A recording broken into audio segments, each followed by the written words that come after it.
ओम अज्ञानतिमिरन्धस्य ज्ञानाञ्जनशलाकया चक्षुरुन्मीलितं येन तस्मै श्रीगुरुवे नमः।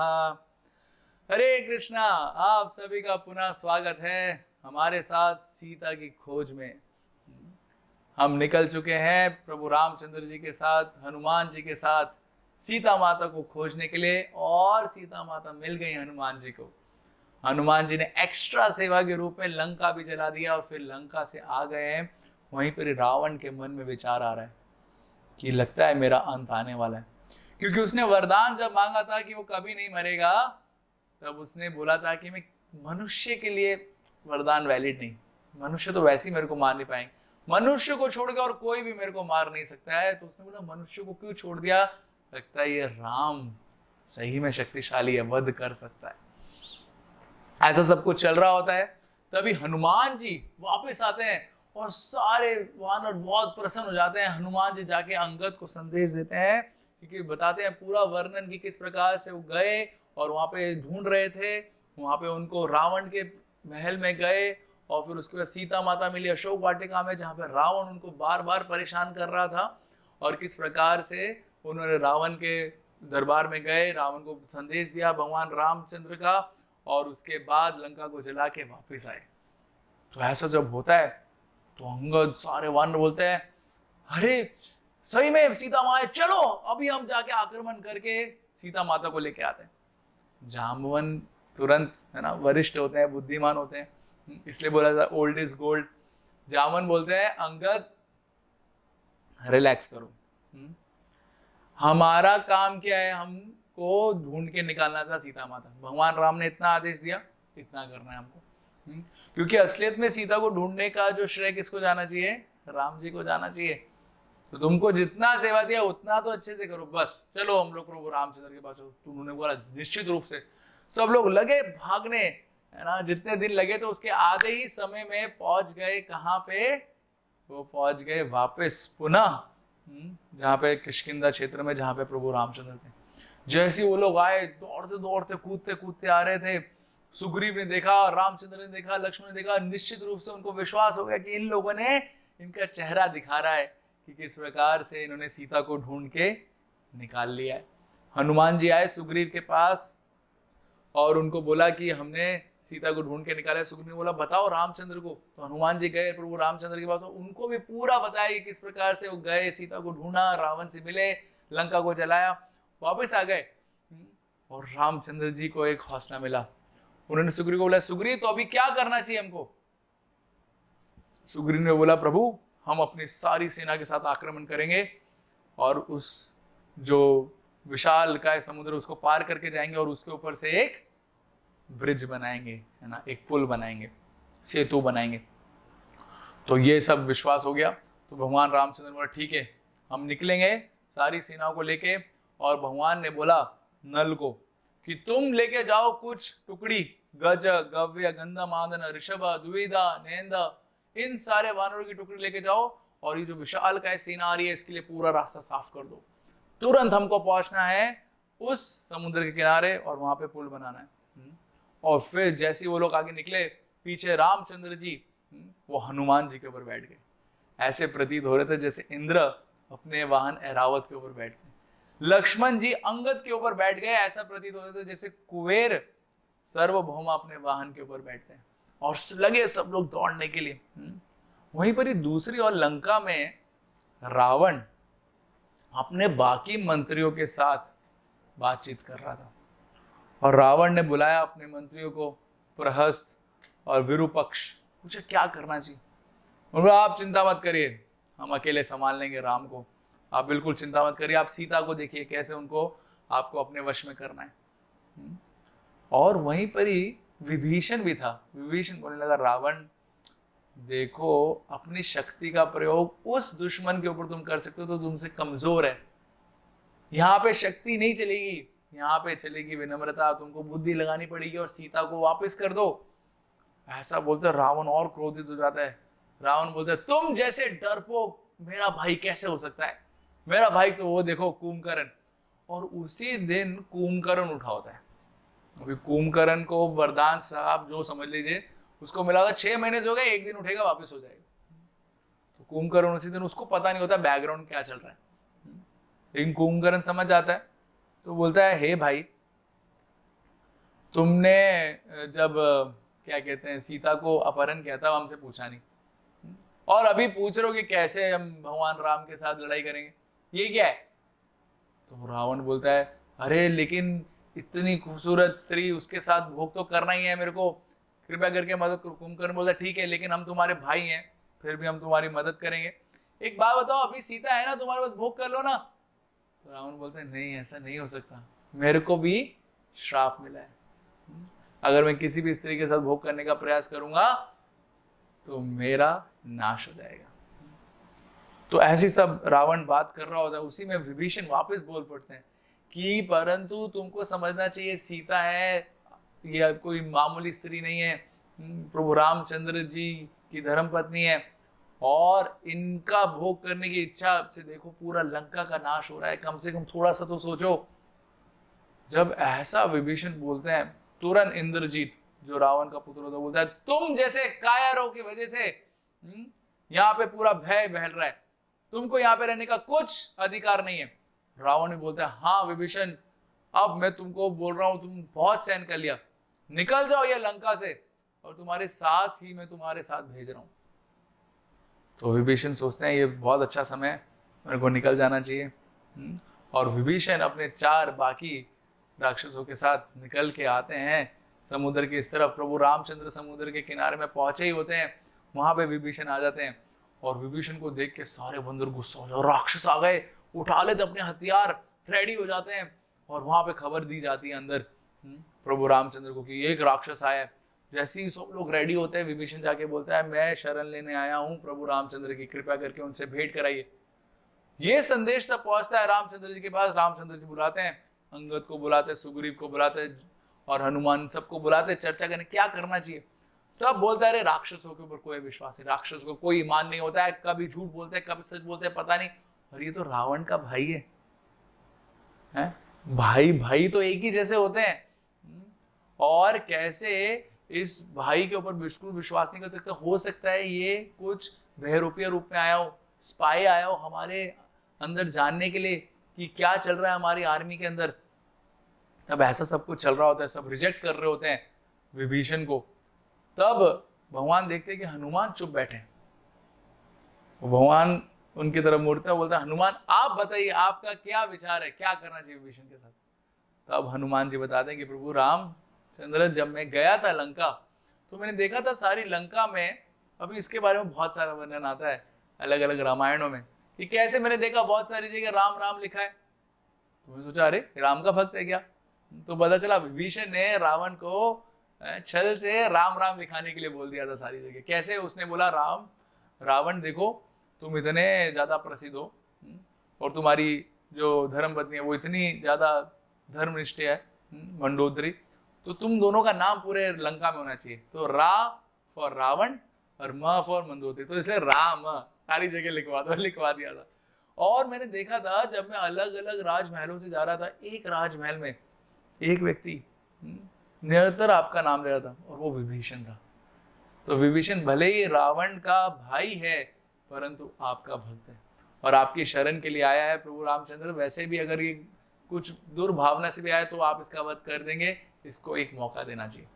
और हनुमान जी की बात मानकर प्रभु रामचंद्र बोलते हैं, ठीक है, एक मौका दिया जाएगा, और विभीषण के पास जाते हैं, और विभीषण शरण लेता है प्रभु रामचंद्र को। प्रभु रामचंद्र बोलते हैं, विभीषण, क्योंकि आज तुम मेरी शरण में आए हो, तो मैं तुमको ये आश्वासन देता हूं कि तुमको ही लंका का राजा बनाया जाएगा। और उसी समय भगवान राज्याभिषेक भी कर देते हैं विभीषण का, और भगवान रामचंद्र बोलते हैं कि तुम ही लंका के राजा बनोगे, और बस कुछ ही समय की बात है। और जब ऐसा प्रभु रामचंद्र बोलते हैं, और उसके बाद देखते हैं कि इतना विशाल का ही समुद्र, कैसे इसको पार करेंगे। तो विभीषण से ही पूछते हैं, विभीषण बताओ कैसे इसको पार करना चाहिए।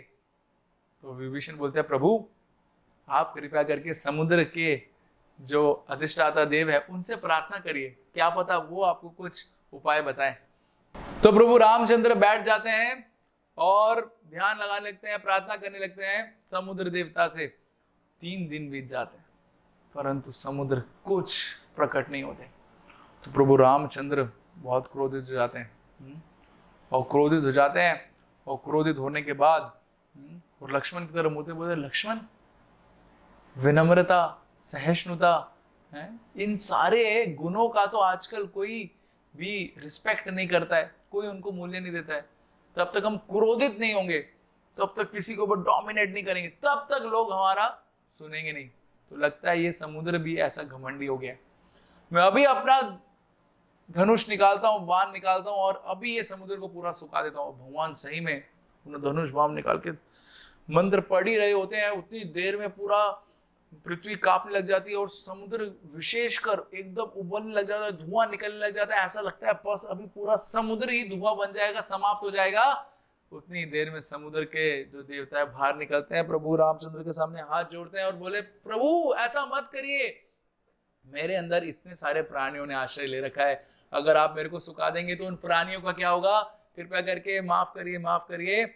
और ऐसा जब वो हाथ जोड़ता है तो फिर प्रभु रामचंद्र उसको माफ करते हैं और बोला, बताओ हम कैसे तुमको पार कर सकते हैं। तो समुद्र ने बोला, देखिए आप मेरे को सुखा के पार करेंगे, इतने सारे जीव जंतु मर जाएंगे। मेरा एक सजेशन है आपको कि ये जो नल है, इसको वरदान मिला है कि जब ये अपने हाथ से कोई भी स्ट्रक्चर बनाता है वो इतना परफेक्ट बनता है, पत्थरों को भी अगर वो पानी में डालेगा तो वो भी तैरने लग जाएंगे और उससे एक सेतु बना सकते हैं। तो कृपया करके आप नल को बोलिए कि ये सेतु बनाए।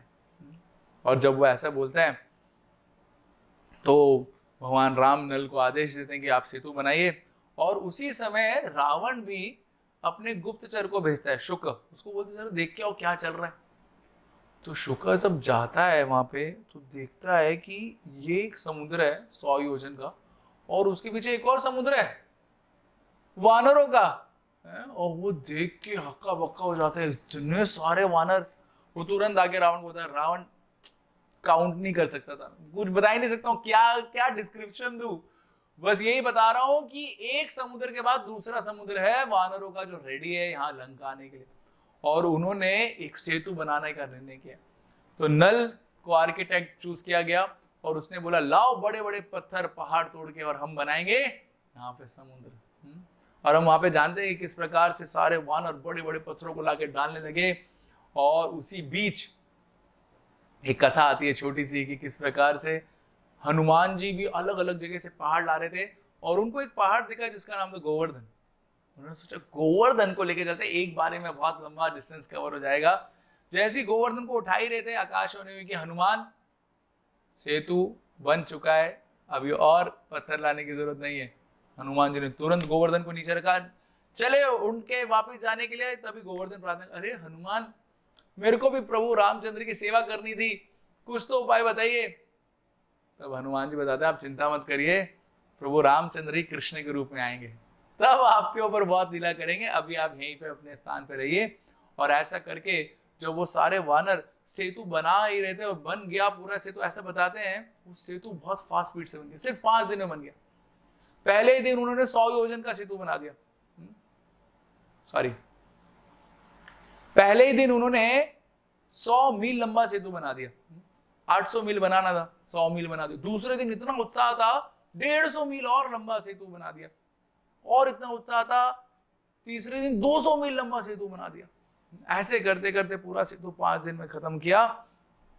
और जब ये खबर पहुंची रावण के पास, रावण भी सोचने लगा, क्या वानर हैं ये लोग, कितनी शक्ति है इनके पास है। और उसने अपने गुप्तचर को बुलाया, बोले इनकी शक्ति नाप के आओ, क्या करते हैं ये पता करके आओ। तो उन्होंने शुक और शरण 2 अपने गुप्तचरों को भेजा। जैसे वो गुप्तचर वहां पर आए तो वहां पे विभीषण ने उनको पहचान लिया। विभीषण ने तुरंत उनको पकड़ के गिरफ्तार कर लिया और बोलने लगे, ये रावण के गुप्तचर है। और प्रभु रामचंद्र के सामने लेके जाया गया। प्रभु रामचंद्र, क्यों आए हो? तो उन्होंने बोला, वो देखना चाहते थे क्या आपका है ना कितना स्ट्रेंथ है, काउंट करना चाहते थे। तो प्रभु रामचंद्र ने बोला, सुग्रीव बताओ कितने लोग हैं, इनको सब बायोडाटा सब कुछ लिख के दे दो।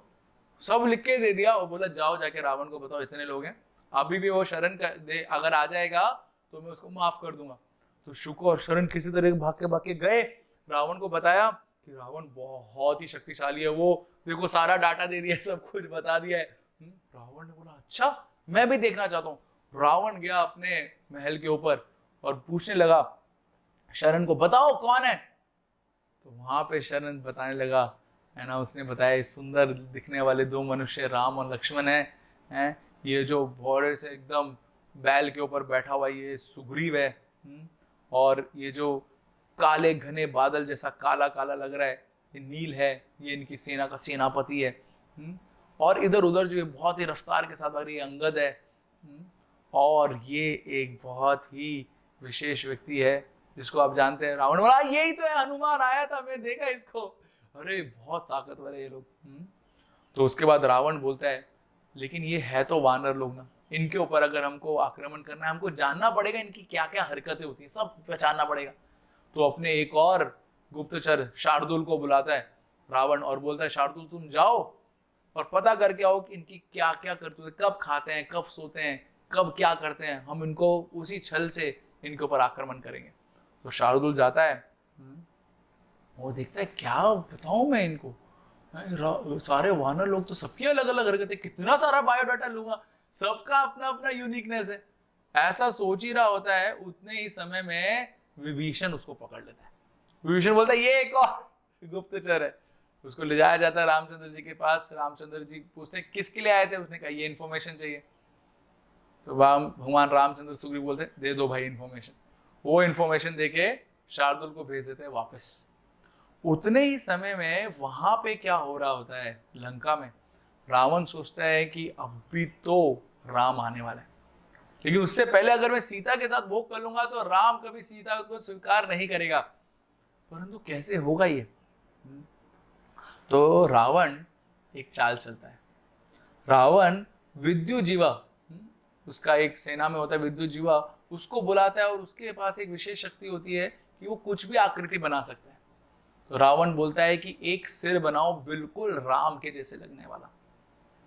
तो विद्युजीवा ऐसे ही एक सिर बना देता है जो राम के जैसा। उस सिर को हाथ में पकड़ के रावण जाता है सीधा सीता के पास, और सीता के पास जाता है और बोलता है देखो तुम्हारा राम आ रहा था सेतु बना के हमसे युद्ध करने के लिए और उसका विनाश हो चुका है। ऐसे करके बोलते हैं, जैसे ही वैसे सीता विलाप करने लग जाती है और वो कर्ज करने लग जाती है कैकेयी को कि देखो तुमने अपने पति को भी मरवा दिया और अभी अपने पुत्र को भी तुमने मरवा दिया है।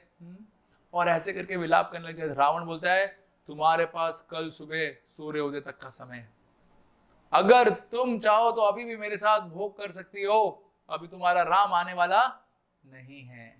ऐसा कहकर रावण चले जाता है। और ऐसा बोलते हैं कि वहां पे प्रहस्त जो रावण का मंत्री होता है वो रावण को संदेश देता है कि रावण अभी भोग करने का समय नहीं है, अभी आ जाओ, वो लोग अटैक कर रहे हैं, अभी बस एकदम सब शंख वंख बजने वाले, युद्ध प्रारंभ होने वाला है। तो रावण सीता को बोलता है ठीक है अभी रुक जाओ, अभी बाद में आता हूँ, और रावण चले जाता है। उतनी देर में सीता इतना विलाप कर रही हुई, सीता सोचती है मेरे को भी जीने का कुछ अधिकार नहीं है। और प्रभु रामचंद्र के सिर को देख के बिल्कुल रामचंद्र के जैसा सिर होता है, विलाप कर रही होती। उतनी ही देर में विभीषण की पत्नी, उसका नाम होता है शरणा, वो आती है। वो भी एक राक्षसी होती है, परंतु विभीषण के साथ संग करके उसके अंदर बहुत अच्छे गुण होते हैं। वो आती है सीता के बाद, वो बोलती है सीता तुम इससे विचलित मत हो, ये रावण का एक ट्रिक है, छल है उसका। भला राम को कौन मार सकता है, और तुमको तो उनकी शक्ति का पूरा आकलन है, ये रावण क्या करेगा, राम को कुछ नहीं बिगाड़ सकता है। और अभी तो युद्ध प्रारंभ नहीं हुआ है। उसी समय शंख बजता है युद्ध का, और शरण बोलती देखो सुनो अभी तो युद्ध प्रारंभ होने वाला है और प्रभु रामचंद्र निश्चित रूप से तुम्हारे पास आएंगे और तुमको यहाँ से लेके जाएंगे। जब ऐसे वो बोलती है तो सीता माता को बहुत ही ज्यादा आश्वासन मिलता है, और उसके बाद युद्ध प्रारंभ होता है। और युद्ध में क्या क्या होता है वो हम देखेंगे अपने अगले सत्र में। तब तक के लिए बहुत बहुत धन्यवाद। हरे कृष्णा।